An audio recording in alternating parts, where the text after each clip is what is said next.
Imagine a country that once ruled land on 5 continents, yet cannot find jobs for its own youth today.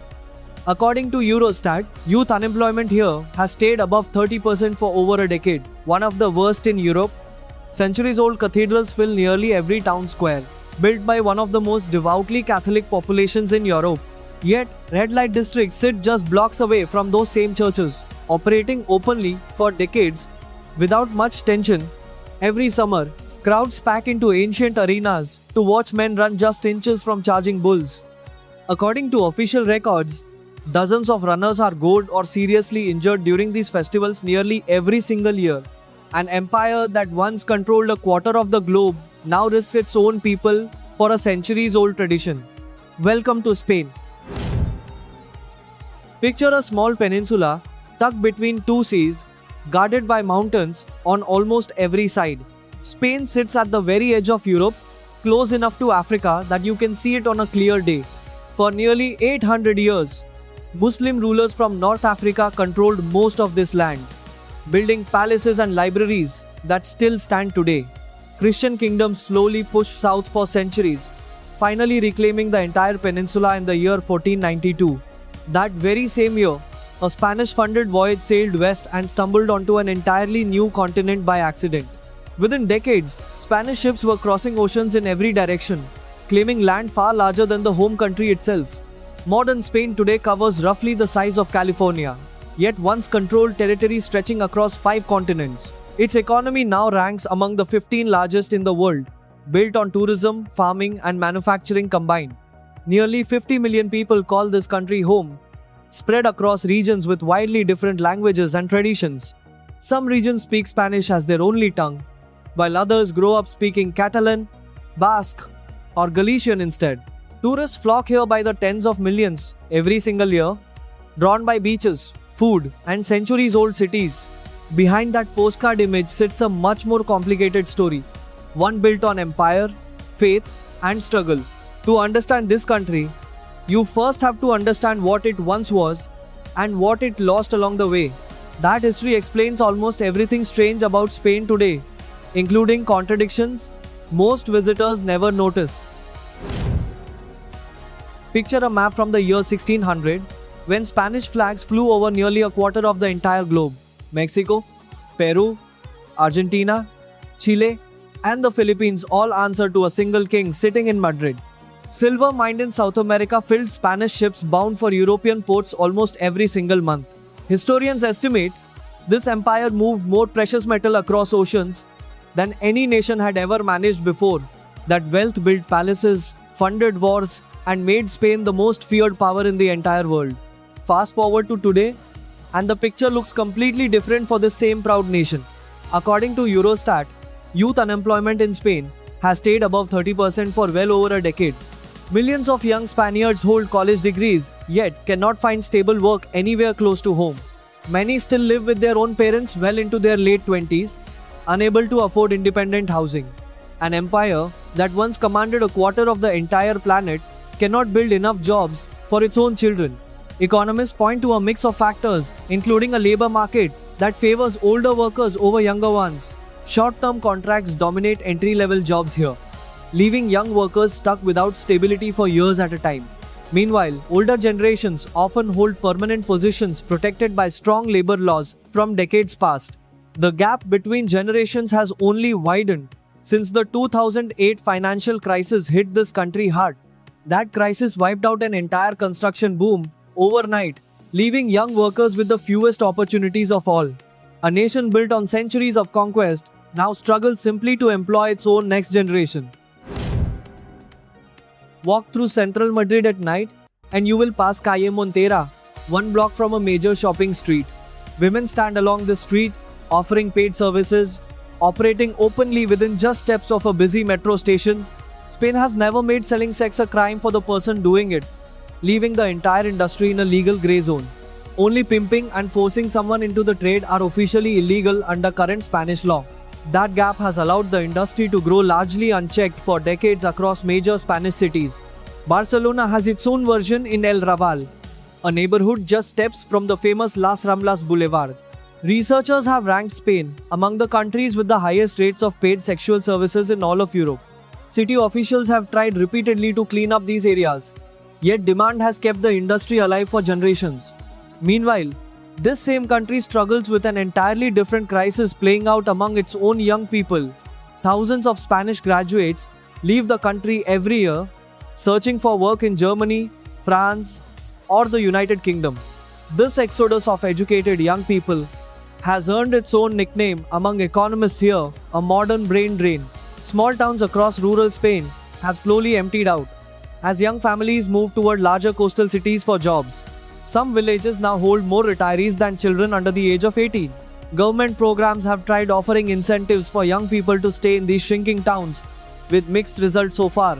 Two very different struggles, one visible on the streets and one hidden inside empty village houses, define modern Spain. Neither problem has an easy fix, and both trace back to decisions made decades before today's generation was even born. Every summer, a small village called Castrillo de Murcia holds one of the strangest festivals in all of Europe. Men dress as devils in bright red and yellow costumes, then run through the streets jumping over rows of babies. Dozens of newborns lie on thin mattresses laid out in a straight line down the middle of the road. Parents place their own infants there on purpose, trusting a tradition that dates back roughly 400 years. According to local belief, the leaping devil figure carries away original sin and protects the child from future illness. Priests bless the babies afterward, blending an old pagan ritual with modern Catholic ceremony in the very same event. No recorded injuries have ever come from this specific tradition, despite how frightening it looks to outsiders. Hours away, a very different festival draws crowds for reasons that have nothing to do with religion at all. Every August, the town of Bunol hosts a food fight using over 100 tons of ripe tomatoes. Thousands of people cram into narrow streets, throwing crushed tomatoes at each other for exactly 1 hour straight. Organizers trim the tomatoes beforehand to reduce the risk of injury from a direct hit. The tradition began in 1945 as a spontaneous street fight, with no religious or political meaning behind it. Then there is the running of the bulls in Pamplona, held every July across just 8 short days. Runners sprint ahead of 6 bulls released onto narrow cobblestone streets packed with spectators and participants alike. According to official festival records, roughly 15 runners are injured by the bulls during a typical year. Since record keeping began in 1910, at least 16 people have died during this specific event. Three very different traditions, one gentle, one messy, and one genuinely dangerous, all define modern Spanish culture. Dinner in Spain rarely starts before 9 at night, sometimes stretching past 10 on a normal weeknight. For most Americans, that would count as a late night snack rather than the main meal of the day. Locals fill that early gap with tapas, small shared plates, meant for grazing rather than a full sit-down meal. A single bar might serve dozens of different tapas, from cured ham to fried baby squid in minutes. Jam Iberico, cured ham from black-footed pigs, can sell for well over $100 per pound in specialty shops. These pigs roam oak forests, eating acorns for months before slaughter, giving the meat its distinct nutty flavor. For something more extreme, some regions still serve dishes built entirely around bull meat after a bullfight ends. Rabo de toro, or bulltail stew, remains a delicacy in cities that still hold traditional bullfights today. Others prefer percebes, gooseneck barnacles, harvested from dangerous rocky coastlines at serious risk to the divers who collect them. Divers have died collecting this delicacy, yet a single pound can still sell for well over $100. Compare that to a typical American seafood dinner, and the price gap alone tells an entire story. If seafood is not extreme enough, some restaurants still serve kalos, a stew made from tripe and pig's feet. Food here is rarely just about taste. It carries centuries of regional pride and old world tradition behind it. If any of these dishes intrigue you, drop a number 1 in the comments below right now. That single comment helps this channel keep bringing you strange food traditions from around the entire world. Next, we head into rules and taboos that would confuse almost any visitor from the United States. Walk through a small Spanish town at 3 in the afternoon, and you might think the entire place shut down. Shops close their doors, offices go dark, and streets empty out completely for roughly 2 full hours. This tradition, known as siesta, once let farmers avoid working during the hottest part of the day. Modern offices in major cities have mostly dropped this practice, yet small towns still honor it religiously. For an American used to non-stop business hours, this daily pause can feel like the entire country simply vanished. Spain also enforces stricter rules around public nudity than most American beaches would ever expect. Some coastal towns fine tourists for walking shirtless or in swimwear more than a few blocks from the beach. Local police can issue tickets on the spot, treating beachwear away from the sand as a genuine public offense. Noise laws here are equally strict, especially in residential neighborhoods, after certain hours each night. Loud parties or music after 11 at night can bring police to your door within minutes in many cities. Smoking indoors has been banned nationwide since 2011, covering bars, restaurants, and workplaces alike. Yet outdoor smoking remains deeply common, with cafe terraces often thick with cigarette smoke even today. Jaywalking tickets are rare here compared to American cities, with pedestrians often crossing wherever traffic allows. Meanwhile, parking violations carry surprisingly steep fines, sometimes exceeding $200 for a single offense. Rules that feel relaxed in one area can turn shockingly strict in another, with little warning for visitors. Understanding which rules matter here takes locals themselves years to fully learn. Step inside a cathedral in Seville, and you will find the largest Gothic church building in the entire world. Christopher Columbus himself is said to be buried inside, his tomb carried by 4 bronze statues representing old Spanish kingdoms. According to church surveys, roughly 60% of Spaniards still identify as Catholic, though weekly attendance has dropped sharply. Holy Week processions still fill city streets every spring, drawing massive crowds even in largely secular neighborhoods. Hooded figures in tall pointed caps march slowly through packed streets, carrying massive religious statues on their shoulders. For many Americans, that pointed hood immediately brings to mind something entirely different and deeply troubling back home.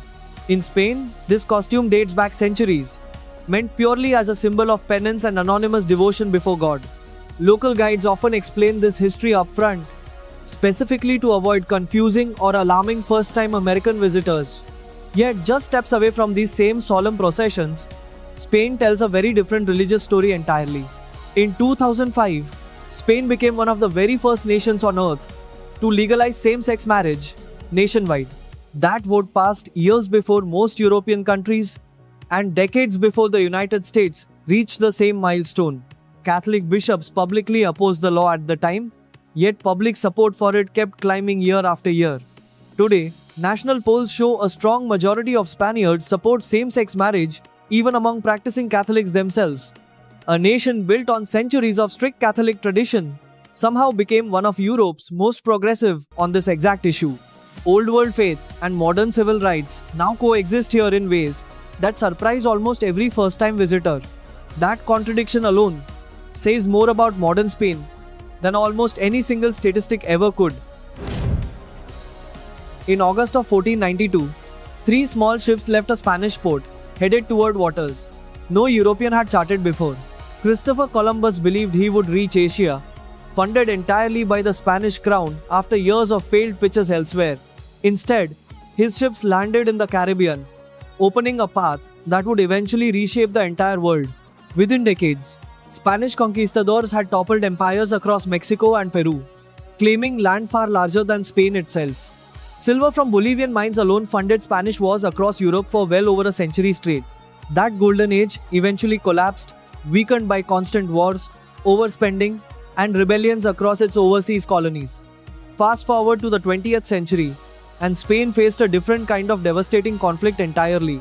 The Spanish Civil War broke out in 1936, splitting the country into brutal opposing factions for 3 years. Historians estimate the war killed roughly 500,000 people, tearing apart families and entire towns in the process. General Francisco Franco emerged victorious, then ruled Spain as a strict dictator for nearly 4 decades afterward. Political opponents were jailed or executed. Regional languages like Catalan were banned in public for years at a time.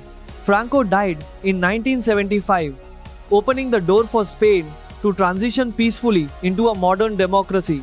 That transition happened remarkably fast, with free elections held just 2 years after decades of dictatorship ended. Spain joined the European Union in 1986, cementing its return to the international stage.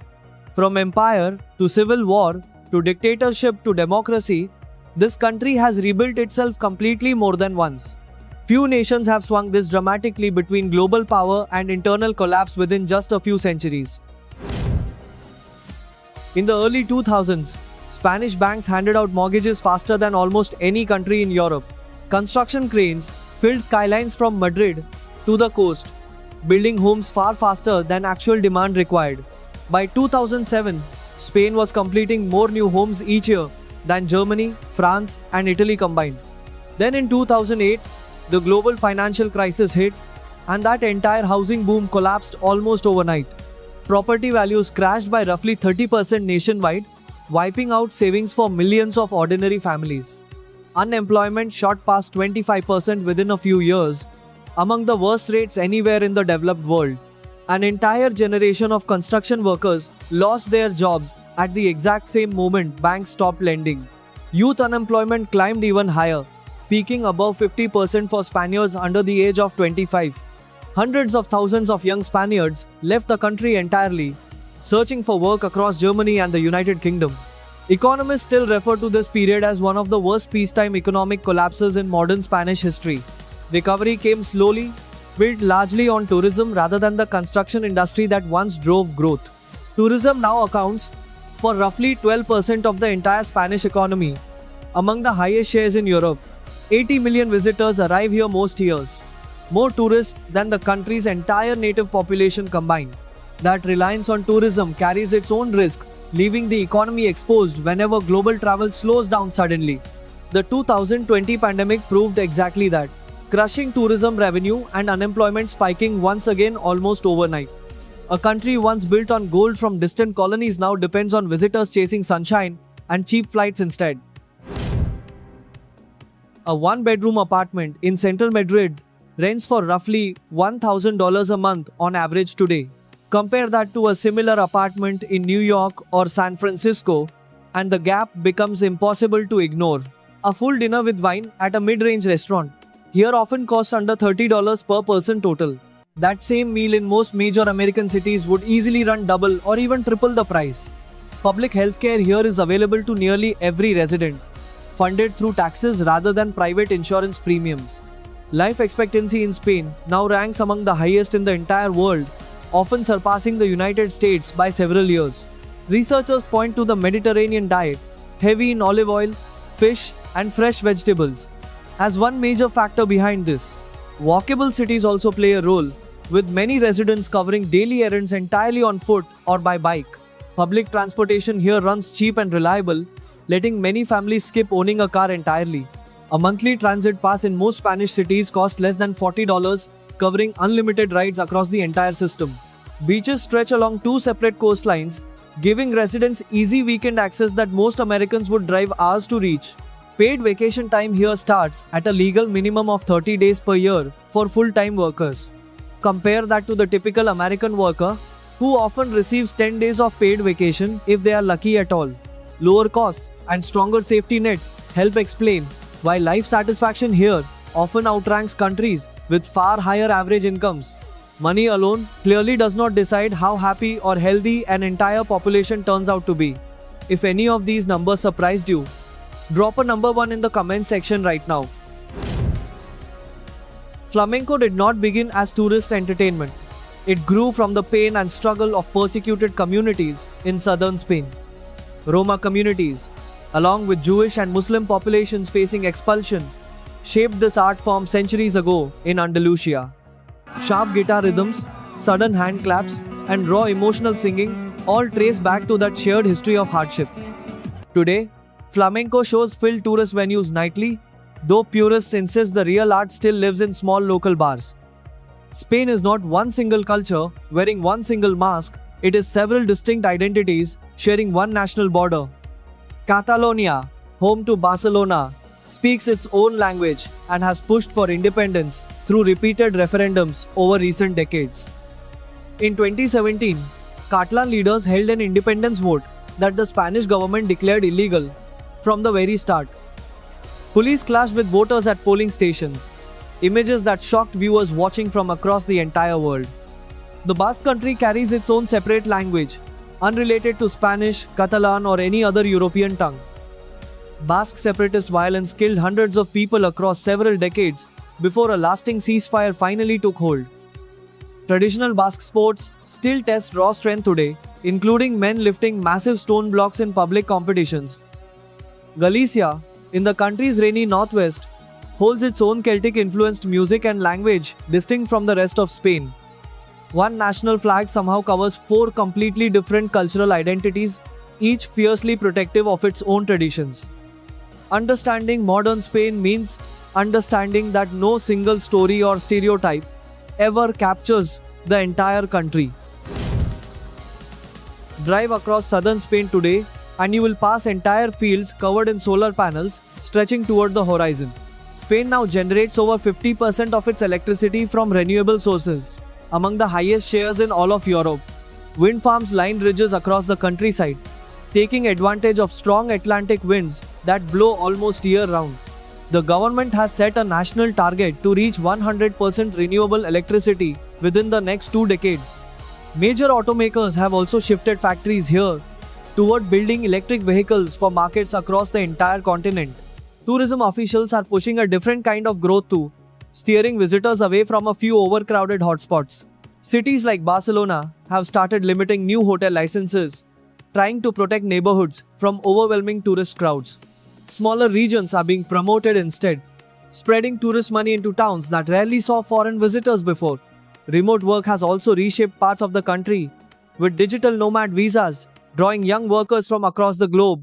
Coastal towns once emptied by economic collapse are slowly filling again with remote workers chasing sunshine and lower costs. Startup investment in cities like Barcelona and Madrid has grown steadily, positioning Spain as a rising European tech hub. Government leaders now speak openly about diversifying beyond tourism, hoping to avoid repeating the mistakes of the 2008 crash. None of these changes will happen overnight, and old economic habits rarely disappear as quickly as leaders promise. Still, a country once defined entirely by empire and crisis is slowly writing a very different chapter for itself. A nation that once ruled land across 5 continents still cannot find enough jobs for its own young people today. A country built on centuries of strict Catholic tradition somehow became one of Europe's most progressive nations on equal marriage. Ancient bullfighting arenas still draw massive crowds every summer, even as injury records pile up year after year. These contradictions are not signs of a broken country, they are signs of a nation still wrestling with its own past. Empire, faith, tradition, and modern struggle all sit side by side here, refusing to resolve into one simple story. So here is a question worth sitting with for a moment before you scroll away from this video. Which contradiction surprised you the most? The empire that collapsed, the church that embraced change, or the danger tourists still chase? Drop your answer in the comments below. Along with the number 1, if you want more stories exactly like this one, hitting subscribe helps this channel keep digging into the hidden contradictions that most travel videos never bother to show you. Next time, we head to a country where the richest citizens on earth live just miles from crushing poverty. That paradox might surprise you even more than everything you just learned about Spain.